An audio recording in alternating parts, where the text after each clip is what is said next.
അധിക്ഷേപ പരാമർശം തുടർന്ന് നടൻ വിനായകൻ. ന്യൂസ് 18 മാധ്യമപ്രവർത്തക അപർണ കുറുപ്പിനെതിരെ അടക്കം നടത്തിയ പരാമർശങ്ങൾ ഡിലീറ്റ് ചെയ്തതിന് ശേഷമാണ് ഇപ്പോൾ ഓഡിയോ സന്ദേശമായി വിനായകന്റെ പുതിയ അശ്ലീലം. അപർണയെയും കുടുംബത്തെയും വ്യക്തിപരമായി അധിക്ഷേപിക്കുന്ന ഓഡിയോ മാധ്യമപ്രവർത്തകനായ ഷാജൻ സ്കറിയയ്ക്കാണ് വിനായകൻ അയച്ചു നൽകിയത്. ഷാജൻ സ്കറിയയുടെ കുടുംബത്തെയും വളരെ മോശമായാണ് ഓഡിയോയിൽ വിനായകൻ പരാമർശിക്കുന്നത്. പൊതുവേദിയിൽ ഉപയോഗിക്കാൻ കഴിയാത്ത വാക്കുകൾ ഉള്ള ഈ ഓഡിയോ സംഭാഷണം സംരക്ഷണം ചെയ്യാൻ പൂർണ്ണമായും സാധിക്കുന്നതല്ല. എന്നാൽ ഉത്തരവാദിത്തപ്പെട്ട മാധ്യമ സ്ഥാപനം എന്ന നിലയിൽ ഇവയിൽ ചില ഭാഗങ്ങൾ ഞങ്ങൾ പ്രേക്ഷകരെ കേൾപ്പിക്കുകയാണ്. എടിയ പറഞ്ഞേ, ഞാൻ ഇന്ന് റെഡിയാണ്. നിന്നെ കുറുപ്പല്ല നിന്റെ തന്ത, നിന്റെ തന്ത. എനിക്ക് നിന്നോട് പ്രണയം തോന്നി ഇരിപ്പിക്കുന്ന കെട്ടി നീ എൻ്റെ കൂടെ വരോ എൻ്റെ മോളെ? എടി അപർണേ, ഞാൻ നിന്നെ ഇന്ന് അപർണ കുറുപ്പെന്ന് വിളിക്കുന്നു. എടി എന്ന് ഞാൻ വിളിക്കുന്നു, മനസ്സിലായടാ? വാർത്തയുടെ വിശദാംശങ്ങളുമായി ഇപ്പോൾ അപർണ കുറുപ്പും ഷാജൻ സ്കറിയയുമാണ് ചേരുന്നത്. ആദ്യം ശ്രീ ഷാജൻ സ്കറിയ, താങ്കൾക്കാണ് ഇത്തരത്തിലൊരു സന്ദേശം അയച്ചു നൽകിയത്. എന്തുകൊണ്ടാകാം താങ്കൾക്ക് ഇങ്ങനെ സന്ദേശം അയച്ചു നൽകിയത്? ജൂലൈ മാസം 23-നാണെന്ന് തോന്നിയ വിഷയം, ഇയാൾ VS അച്യുതാനന്ദനെ അധിക്ഷേപിച്ച വിഷയം ചൂടാ നിൽക്കുമ്പോൾ ഞാൻ ഒരു അഭിപ്രായം പറഞ്ഞിരുന്നു. ഞാൻ പറഞ്ഞിരുന്നു, ഇയാളെ വെറുതെ വിടും, ഇയാൾ എന്തെങ്കിലും ചെയ്യട്ടെ, ഇയാളൊരു കുഴപ്പക്കാരനാണ്, നമ്മൾ ഇയാളുടെ പുറകെ പോകുന്നത് കൊണ്ടാണ് എന്നും പറഞ്ഞ് ഞാൻ അയാൾക്ക് പോസിറ്റീവ് ആകും, ഒരു പരിധി വരെ ഇയാൾ ഇങ്ങനെയാണ് നന്നാവത്തില്ല എന്ന് കരുതി ഒരു വീഡിയോ ചെയ്തു. ഈ വീഡിയോ ചെയ്ത് അന്ന് അയാൾ എന്നെ കുറേ തവണ വിളിച്ചു. ഞാനൊരു പരിപാടിയിൽ ഇരിക്കായിരുന്നു, എനിക്ക് എടുക്കാൻ പറ്റിയില്ല. ഞാൻ നോക്കി കഴിഞ്ഞപ്പോൾ ഒരു 100 തവണ വിളിച്ചിരിക്കുന്നു. അപ്പൊ ഞാനൊരു മെസ്സേജ് ഇട്ടു, എന്താണെന്ന് പറയൂ വിനായക, പിന്നെ വിളിക്കാൻ. പിന്നെ അയാൾ എനിക്കിട്ട മെസ്സേജ് പച്ചത്തെറി വിളിച്ച് എന്റെ ഭാര്യ എന്റെ മക്കളെയൊക്കെ വിളിച്ച് തെറി പിടിച്ചായിരുന്നു. ഞാൻ മറുപടി പറയാൻ പോയില്ല. പിന്നെ അന്ന് രാത്രി മുഴുവൻ അയാൾ എനിക്ക് മെസ്സേജ് ഇട്ടുകൊണ്ടിരുന്നു.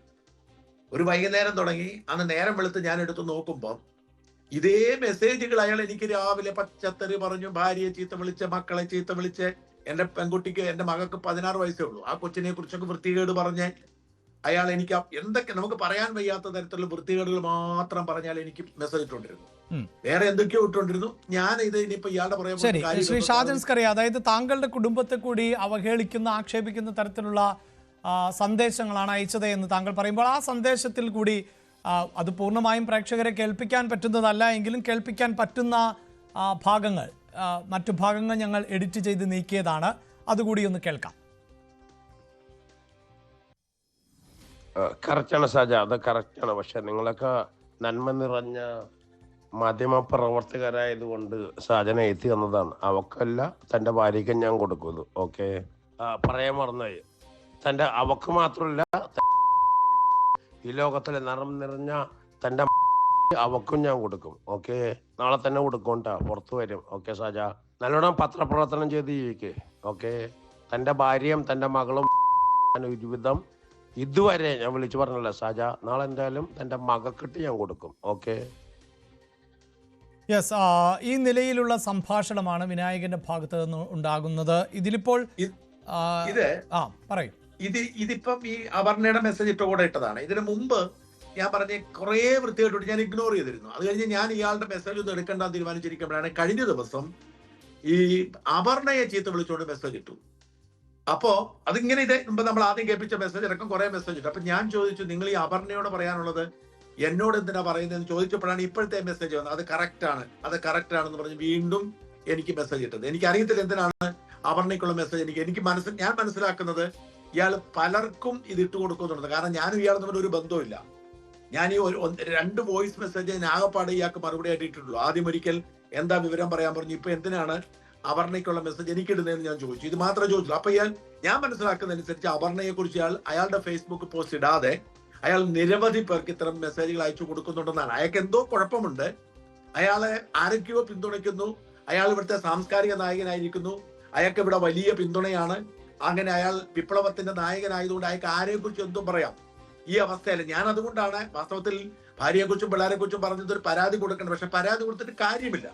കാരണം എന്റെ അനുഭവം എന്ന് പറഞ്ഞാൽ ഇതുപോലെയുള്ള പലർക്കെതിരെയും ഇതിനു മുമ്പ് പരാതി കൊടുത്തിട്ടുണ്ടെങ്കിൽ അനങ്ങിയിട്ടില്ല. അതുകൊണ്ടാണ് ഞാനിത് പരാതി കൊടുക്കാറ്. പിന്നെ അപർണയുടെ കിട്ടിയപ്പോൾ ഞാൻ അപർണയ്ക്ക് ഇട്ട് കൊടുത്തു. കാരണം അപർണ ഇയാൾ ഇങ്ങനെ ഇട്ടതാണെന്ന് പറഞ്ഞാൽ അപർണയ്ക്ക് ഇട്ടുകൊടുത്തു. അതാണ് എനിക്കിതിന്റെ ഒരു പശ്ചാത്തലം അറിയാവുന്നത്. അതായത് താങ്കൾ ഈ പറയുന്നത് പോലെ അയാൾക്ക് എന്തും പറയുവാനുള്ള ഒരു ലൈസൻസ് അങ്ങനെ ആരെങ്കിലും കൊടുത്തു എന്നൊക്കെ പറയാൻ സാധിക്കുമോ ശ്രീ ഷാജൻ സ്കറിയ? ഇപ്പോൾ അയാൾ എന്ത് നടനുമാകട്ടെ, ആ നടന വൈഭവം എത്രത്തോളം മികവുറ്റതാകട്ടെ, അതൊക്കെ ഇങ്ങനെ പറയാനുള്ള ലൈസൻസ് ഒന്നുമല്ലല്ലോ. അല്ല, അത് സമ്മതിക്കുന്നു. പക്ഷെ നിർഭാഗ്യവശാൽ അയാൾ മഹാനായ ഒരു ഒരു സാംസ്കാരിക നായകനായി സമൂഹത്തിൽ മാറുകയും അയാളെ കുറിച്ച് പാഠപുസ്തകത്തിൽ പോലും ഉൾപ്പെടുത്തണമെന്ന് വാദിക്കുകയും ചെയ്യുന്നവരുടെ എണ്ണം കൂടുമ്പോൾ അയാൾക്ക് ആത്മവിശ്വാസം കൂടുന്നു പറയുന്നു. അയാൾക്കെതിരെ ഇഷ്ടം പോലെ ഞാൻ ഒരു കാര്യം ചെയ്യും, അയാൾ എന്തെല്ലാം വൃത്തികെടുപ്പ്, ഉമ്മൻചാണ്ടി അധിക്ഷേപിച്ചു, VS അധിക്ഷേപിച്ചു എന്നൊക്കെ പറഞ്ഞതിന് അപ്പുറത്തേക്ക് വ്യക്തികളെ ചീത്ത വിളിക്കുന്നതും അയൽപക്കത്തുള്ള ഒരു തുണി പറിച്ച് കാണിക്കുന്നതും എന്തെല്ലാം വൃത്തികേടുകൾ അയാൾ കാണിച്ചു. അയാൾക്കെതിരെ കേസ്, അയാളെ ഒരു ദിവസം അറസ്റ്റ് ചെയ്ത് ജയിലിലടച്ചിട്ടുണ്ടോ? ഇല്ല. ഇപ്പൊ അപർണയെ കുറിച്ച് അയാൾ പറഞ്ഞത് അങ്ങേയറ്റം വൃത്തികേടാണ്. ശരിക്കും ജാമ്യമില്ലാത്ത വകുപ്പ് എടുക്കത്തില്ല. എന്റെ ഭാര്യയെ കുറിച്ചും എനിക്ക് 16 വയസ്സ് പോലും തികയാത്ത എന്റെ കുഞ്ഞിനെ കുറിച്ചും അയാൾ പറഞ്ഞത് മഹാവൃത്തികേടാണ്. എനിക്ക് മാത്രമേ പറഞ്ഞു അയച്ചു കൊടുക്കുന്നുണ്ട്. പക്ഷെ ഇയാൾ ഈ കേരള പോലീസിന്റെയും സർക്കാരിന്റെയും പാർട്ടിയുടെയും സംരക്ഷണയിലാണ്. ആ ഭാഗം ചേർന്ന് നിന്നാൽ, അവർക്കൊപ്പം നിന്നാൽ എന്ത് വൃത്തികേട് ഇവിടെ കാട്ടാം. അല്ലാതെ ഒരാൾ തുമ്മിപ്പോയാൽ ഫേസ്ബുക്കിൽ എന്തെങ്കിലും ഒന്ന് പരാമർശിച്ചപ്പോ പ്രശാന്ത് ഒക്കെ സസ്പെൻഷനില്ല 1 വർഷത്തിലധികമായിട്ട്. അതാണ് ഇവിടുത്തെ ഒരു അവസ്ഥ. അതുകൊണ്ട് നമുക്ക് നീതി കിട്ടില്ല എന്ന് ഉറപ്പുണ്ടെങ്കിൽ പിന്നെ ഇതിനെ പുറകെ പോകണമെന്ന് ഓർത്താണ് ഞാൻ മിണ്ടാതിരുന്നത്. അപ്പൊ പിന്നെ അപർണ എന്നോട് പറഞ്ഞു വെറുതെ വെക്കേണ്ട കാര്യമില്ല, ഇത് അതീവ ഗുരുതരമാണെന്ന് പറഞ്ഞു. ഞാൻ പറഞ്ഞു ആയിക്കോട്ടെ, നിങ്ങൾ അത് കൈകാര്യം ചെയ്തോളൂ. കാരണം അയാളെ നമ്മൾ എന്തെങ്കിലും പറഞ്ഞാൽ പിന്നെ ജാത്യാധിക്ഷേപം എന്ന് പറഞ്ഞ കേസ് വരാം. ഞാൻ അനുഭവിച്ചതാണ് ഒരു കേസ്. അങ്ങനെയുള്ള പ്രശ്നങ്ങൾ കൊണ്ട് നമ്മുടെ ഇപ്പോഴത്തെ ഒരു വലിയ പ്രതിസന്ധി എന്താന്ന് വെച്ചാൽ, നിർഭാഗ്യവശാൽ അയാൾ ദളിത് സമൂഹത്തിൽപ്പെട്ട ആളായതുകൊണ്ട് എന്നെ അയാൾ പച്ചത്തെറി വിളിച്ചാലും ഞാൻ അതേക്കുറിച്ച് പ്രതികരിച്ചാൽ അയാൾ ഒരു പക്ഷേ അങ്ങനെയൊന്നുമുള്ള പ്രിവിലേജ് യഥാർത്ഥത്തിൽ ദളിത് വിഭാഗത്തിനുമില്ലല്ലോ. ഇതിപ്പോൾ ദളിത് വിഭാഗത്തിന്റെ ഒരു ശബ്ദമേ അല്ല. ദളിത് ആക്ടിവിസ്റ്റുകൾ ഉൾപ്പെടെയുള്ളവർ ഇതിനെ എതിർക്കുന്നു എന്ന് തന്നെയാണ്. അവരുടെ യഥാർത്ഥ പോരാട്ടങ്ങളുടെ നിറം കെടുത്തുന്നതാണ് ഈ ഇത്തരം പരാമർശങ്ങൾ എന്നും കൂടിയല്ലേ നമുക്ക് മനസ്സിലാക്കേണ്ടി വരുന്നത്. ഇല്ല, ഞാൻ അത് അംഗീകരിക്കുന്നു. പക്ഷെ എന്റെ ഒരു അനുഭവം മോശമാണ്. അതായത് ഞാൻ ഒരിക്കൽ ഒരു MLA കുറിച്ച് വളരെ മോശമായി അല്ല, നല്ല അയാളെ നേരത്തെ അഴിമതിയെ കുറിച്ച് പറഞ്ഞു. ഞാൻ അയാളുടെ ജാതി ഓർത്തു പോലുമില്ല. അയാളുടെ അഴിമതിയെ കുറിച്ച് പറഞ്ഞു, പാവപ്പെട്ട കുട്ടികളെ വെയിലത്ത് നിർത്തിയതിനെ കുറിച്ച് പറഞ്ഞപ്പോൾ അയാൾ ദളിതനായതുകൊണ്ട് അയാൾക്കെതിരെ വാർത്ത കൊടുത്തു പറഞ്ഞിട്ട് എനിക്ക് സുപ്രീം കോടതി വരെ ഒളിവിൽ പോകേണ്ടി വന്നു. അത്തരമൊരു അനുഭവം ഉള്ളത് കൊണ്ട് ഞാൻ സത്യമായിട്ടും ഒരു പരാതി കൊടുക്കാൻ പേടിയാണ്. ഞാൻ കൊണ്ട് പരാതി കൊടുത്താൽ അപ്പം ഈ ദളിതാക്ഷേപം പറഞ്ഞ് എന്റെ പേര് കേസെടുത്ത് അറസ്റ്റ് ചെയ്താലോ എന്നൊരു ഭയവും എനിക്കില്ലാഴികയില്ല.